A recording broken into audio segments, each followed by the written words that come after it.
Birthday ni BP Sara Duterte, ipinagdiwang ng kanyang mga taga-suporta. May dapat lang. Ano nga naman ang magdiwang dyan mga kaaway niya.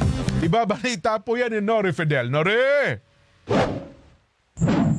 Tinatayang nasa 500 taga-suporta ni Vice President Inday Sara Duterte ang nagtipon sa harapan ng Senado para ipagdiwang ang kanyang kaarawan sa pamamagitan ng budel fight o sabay-sabay na kainan sa dahon ng saging.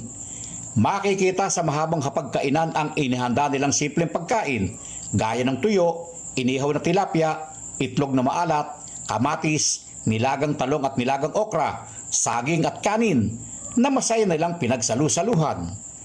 Sa nasabing aktibidad nagkaroon ng maikling programa kung saan nagsalita at nagpahayag ng kanilang damdamin ng ilang panauhin gaya na lamang ni Tatay Rani.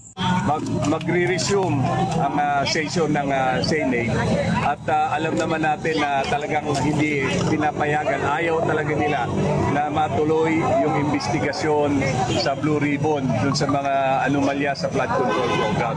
Kaya marami pa rin silang kinakausap, marami pa rin silang ginagapang na mga kasamaan sa Philippine Senator na bumaliktad na at sinasabi na gusto nyo bang magaya kay Jinggo. Wala namang naging aberya at payapang natapos ang nasabing pagtitipon kung saan nakamasid ang mga tauhan ng pulisya para mangasiwa at magsaayos sa daloy ng trapiko. Nori Fidel, para sa 100% balita. Happy birthday po, BP Inday Sara Duterte.